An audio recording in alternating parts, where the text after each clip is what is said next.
Hello दोस्तों, स्वागत है आप सभी को famous education academy YouTube channel पर। हम लेकर आए हैं railway group D previous year paper, ठीक है, मैथ्स के जो भी पूछा गया था 17 अगस्त 2022 में मैथ्स, पूरा पेपर में मैथ्स, तो उसी मैथ्स का सिर्फ लेकर आए, ठीक है, शिफ्ट 1 का, ठीक है। तो 2022 में जो पूछा गया था 17 अगस्त को मैथ्स के कुछ सवाल शिफ्ट 1 में, ठीक है। तो मैथ्स के कुछ सवाल आए हैं, ठीक है। तो पिछले वाला प्रश्न बहुत ही महत्वपूर्ण रहता है, जो आने वाले एग्ज़ाम यानी ग्रुप डी में इसे पिछले वाले प्रश्न से ही पूछ दिया जाता है, ठीक है। ये बहुत ही महत्वपूर्ण है ये पिछले वाला प्रश्न। तो जो भी चैनल पे नए हैं चैनल को सब्सक्राइब कर लीजिए, ताकि ऐसा वीडियो जब आगे लाएंगे अगला तो सबसे पहले नोटिफिकेशन आपके पास चला जाएगा, ठीक है। तो चैनल को सब्सक्राइब कर लीजिए। चलो शुरुआत करते हैं पहला प्रश्न से। जैसे कि प्रश्न में ये बोर्ड मास का प्रश्न है, 27/3 - 7 27 × 0+1 का मान ज्ञात कीजिए। ये आरआरबी ग्रुप डी 17 अगस्त 2022 को शिफ्ट 1 में पूछा गया है, ठीक है। तो इसको सॉल्व करते हैं। जैसे 27/3 - 27 × 0+1 है। तो बोर्ड मास का रूल क्या है? बोर्ड मास, इसका रूल है पहले ब्रैकेट का काम करो तो ब्रैकेट इसमें नहीं है, ऑफ का काम करो तो उसमें ऑफ नहीं है। उसके बाद डिवीज़न का काम करो, डी यानी मल्टीपल, एम यानी मल्टीपल का उसके बाद काम करो। उसके बाद एड का काम करो। उसके बाद सब्ट्रैक्ट यानी घटा का काम करो, ठीक है। बी से ब्रैकेट का काम करो, अगर ब्रैकेट है तो, फिर ऑफ है तो ऑफ का काम करो, फिर डिवीज़न यानी भाग का काम करो, फिर मल्टीपल यानी गुना का काम करो, एड यानी फिर जोड़ का, और लास्ट में सब यानी घटा का काम होता है, ठीक है। तो यहाँ पर 27/3 है तो पहले भागा का काम होगा। तो 27 को भागा करेंगे तो कितना होगा? 27 को अगर भागा कर देंगे यहाँ से 3 से तो 3 9 27 यानी 9 आ जाएगा। -27 × 0+1, ठीक है। तो यहाँ पर देखो अब मल्टीपल का काम होगा, तो यहाँ से यहाँ 0 × 27 अगर मल्टीपल होगा तो 0 ही हो जाएगा, ठीक है। तो 9 प्लस यहाँ तक पूरा 0 हो गया तो बचा क्या? 1 + 1, ठीक है। तो बराबर हो जाएगा 10। तो ये प्रश्न का आंसर 10 आया, ठीक है। तो अगले प्रश्न की ओर चलते हैं। अगला प्रश्न में कहा गया है कि दो तरफ यात्रा के दौरान गौरव की चाल 15 किलोमीटर प्रति घंटा है। यदि वो जाते समय प्रति घंटे 20 किलोमीटर की दूरी तय करता है तो लौटते समय गौरव की चाल ज्ञात करें, ठीक है।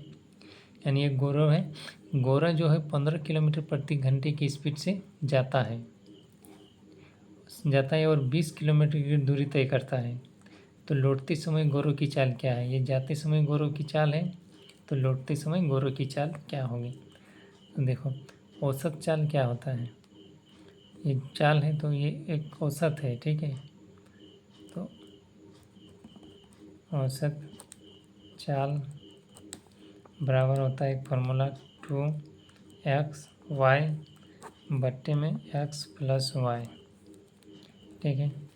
तो 2 लिख लिए, x का मान हमें दे रखा है जाते समय 15 किलोमीटर, ठीक है।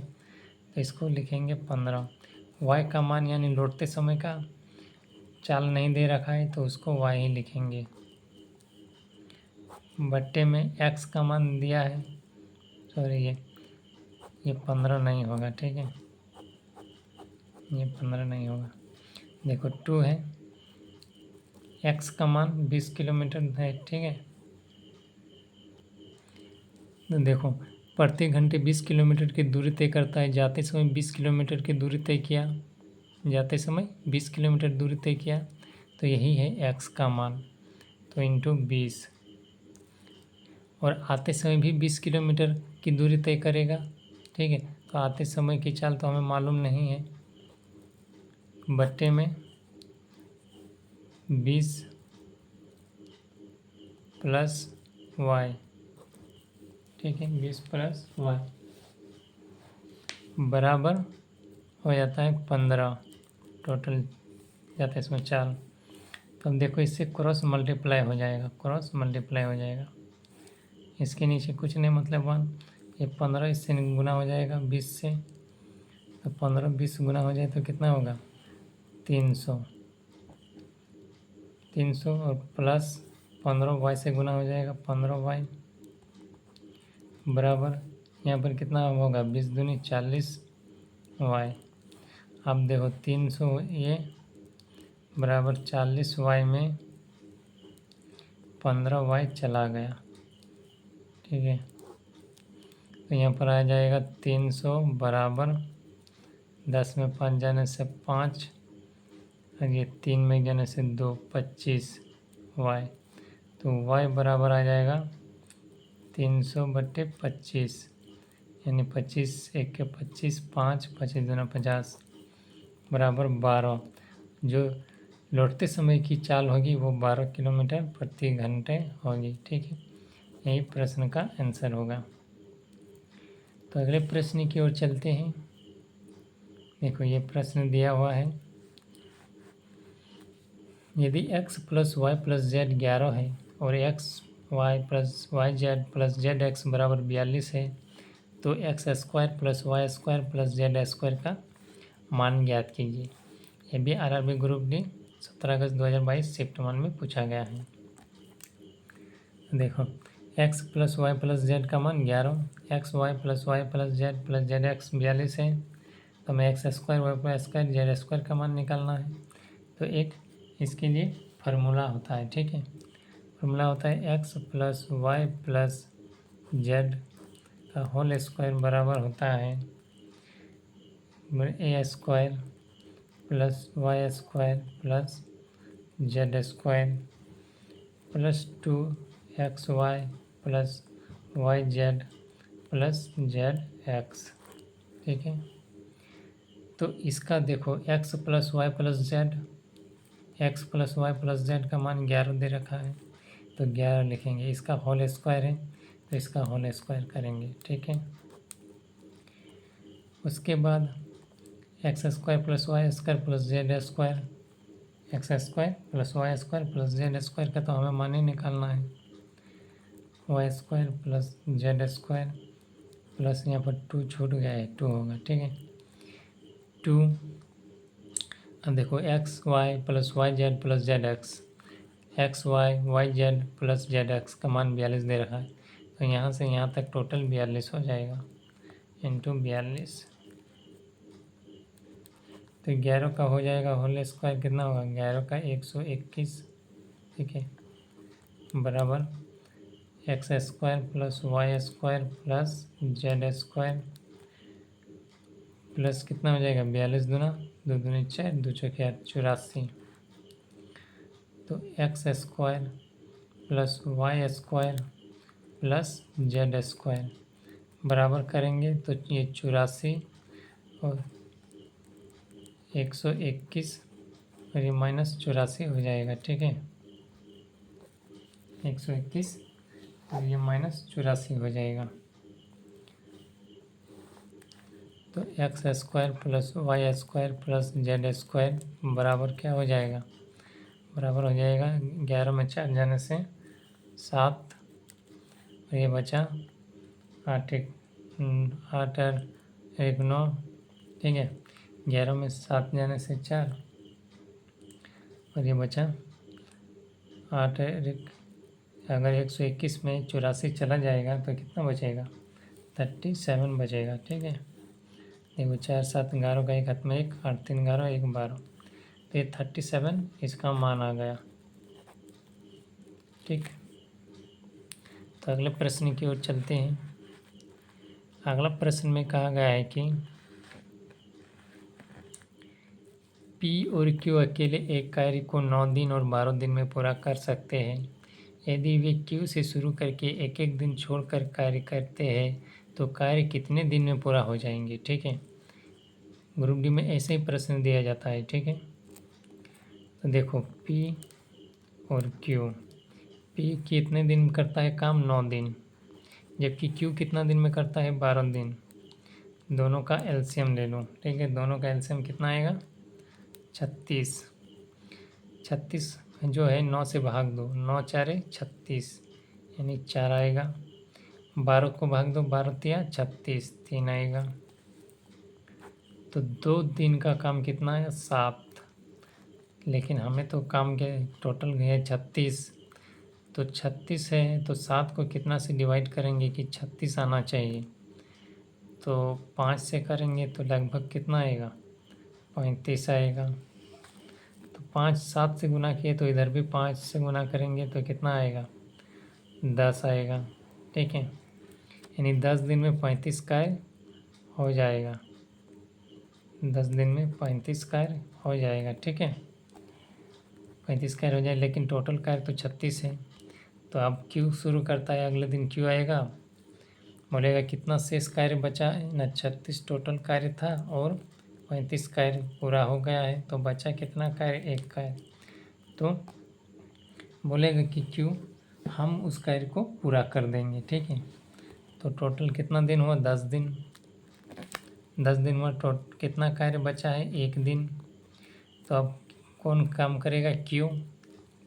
क्यू का कितना है कैपेसिटी? 3, तो 3 हो जाएगा। तो इतना दिन में कार्य पूरा कर देंगे, ठीक है। ये प्रश्न का आंसर हो जाएगा। अगले प्रश्न की ओर चलते हैं। अगला प्रश्न में कहा गया है कि 1 वर्ष पूर्व साकेत और तिलक की आयु का क्रमश अनुपात 5:6 था। 4 वर्ष बाद यह अनुपात 6:7 हो जाएगा।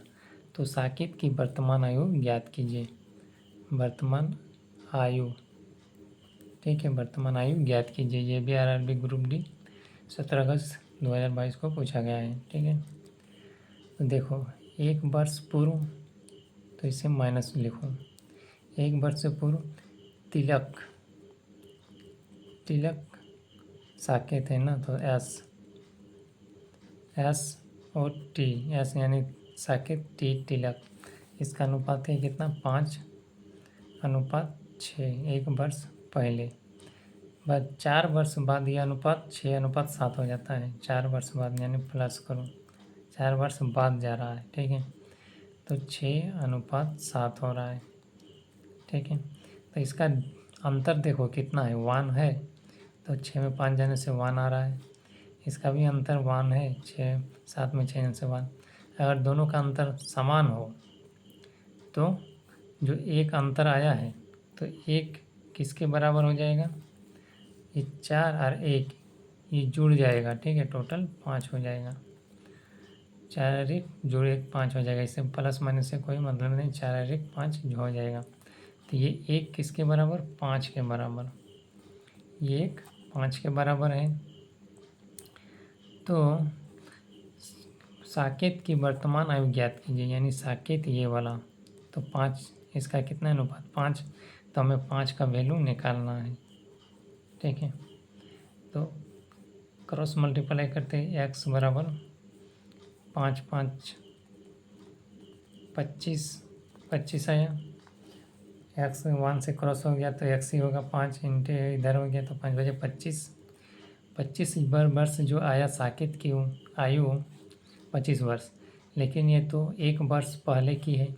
ये 1 वर्ष पहले की है, 5 ही तो लिए है ना, तो ये तो 1 वर्ष पहले की आयु आया।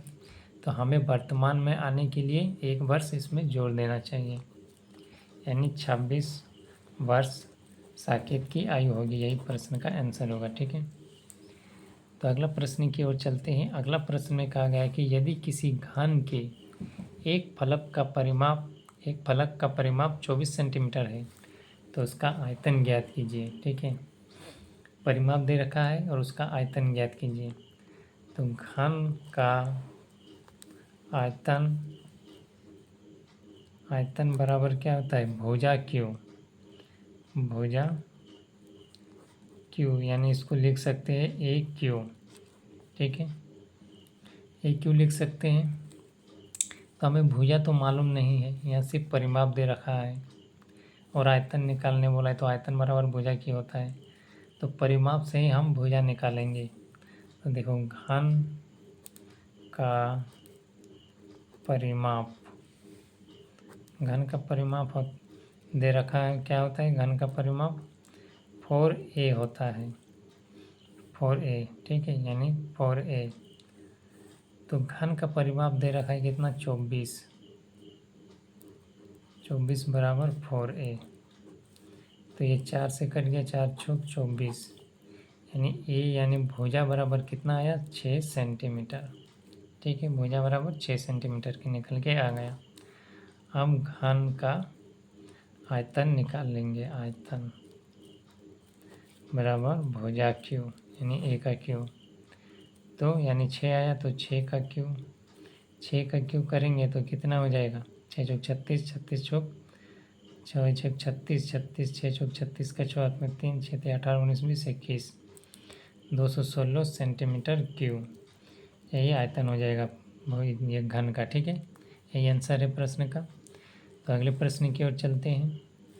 अगला प्रश्न में कहा गया है कि 36 सेंटीमीटर को किलोमीटर में बदले, ठीक है, ये सेंटीमीटर है, सेंटीमीटर को हमें किलोमीटर में बदलने बोला।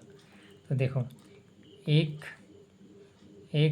100 सेंटीमीटर बराबर होता है 1 मीटर, ठीक है, और 1000 किलोमीटर बराबर होता है 1 किलोमीटर, ठीक है। तो ये 36 सेंटीमीटर है, तो 36 सेंटीमीटर को पहले हमें मीटर में बदल लेंगे। तो मीटर में बदलने के लिए 100 से भाग करेंगे, क्योंकि 100 सेंटीमीटर बराबर 1 मीटर होता है। तो बराबर आएगा दो संख्या के बाद जीरो लग जाए, पॉइंट लग जाएगा, 0.36 मीटर आ गया। अब ये मीटर को हमें किलोमीटर में चेंज करना है, तो किलोमीटर में चेंज करेंगे तो 1000 से भाग देंगे, तो 0.36 को 1000 से भाग देंगे तो हो जाएगा, ये 2 घर के बाद तो पहले से ही पॉइंट था, अब 3 घर और बढ़ गया, तो यानी 5 घर के बाद टोटल पॉइंट हो जाएगा, 1 2 3 4 5, यहाँ पॉइंट लग गया, ठीक है, ये हो गया किलोमीटर, यही प्रश्न का आंसर हो जाएगा, ठीक है। तो अगले प्रश्न की ओर चलते हैं। अगला प्रश्न में कहा गया है कि जॉन ने एक लैपटॉप उसके अंकित मूल्य पर 25% की छूट पर खरीदा। यदि उसने लैपटॉप के लिए 28,473 रुपये का भुगतान किया तो उसका अंकित मूल्य क्या था। यह भी आरआरबी ग्रुप डी 17 अगस्त 2022 शिफ्ट 1 में पूछा गया है। जितने भी प्रश्न के सब 17 अगस्त 2022 को शिफ्ट 1 में पूछा गया था, ठीक है। तो देखो, जब भी अंकित मूल्य दिया जाता है उस पर ही छूट निकालते हैं, उस पर ही छूट दिया जाता है, ठीक है। तो ये अंकित मूल्य तो हमें दिया नहीं है, अंकित मूल्य निकालने का गया है, यहाँ पर विक्रय मूल्य दिया 28,473 क्या है, विक्रय मूल्य, इसको बेच रहा है, तो अंकित मूल्य पर ही छूट दिया जाता है। अंकित मूल्य मान लेते हैं x, इस पर 25% की छूट दे रहा है, यानी 75% में वो बेच रहा है, टोटल 100%, तो 25% छूट दे रहा है, तो 25 घटा कर देंगे, यानी 75 में वो बेच रहा है, तो 75% के चलते नीचे में 100 आएगा, बराबर कितना में बेच रहा है, 28,473, 28,473।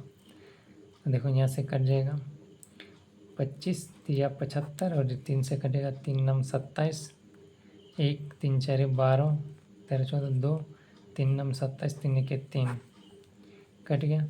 अब ये 25 4 100 यहाँ से कट जाएगा, तो अब ये 4 जो है इससे मल्टीप्लाई हो जाएगा, 4 x बराबर 4 इससे मल्टीप्लाई हो जाएगा, इंटू 9 4 9 1 से, ठीक है, बराबर आ जाएगा 4 1 के 4, 4 9 36 का 6 हाथ में 3, 4 6 16 17 18 19 का 9 हाथ में 1, 4 9 36 और 1 37, यानी 37,964 रुपया आया अंकित मूल्य, ठीक है, अंकित मूल्य, यही प्रश्न का आंसर हो जाएगा, ठीक है। तो प्रश्न इतना ही था। वीडियो अगर पसंद आए तो लाइक ज़रूर करें, कमेंट करें और चैनल को सब्सक्राइब कर लीजिए, ठीक है, ये ताकि जब भी हम अगला वीडियो ऐसा ही लेकर आएंगे प्रीवियस ईयर, तो सबसे पहले नोटिफिकेशन आपके पास चला जाएगा।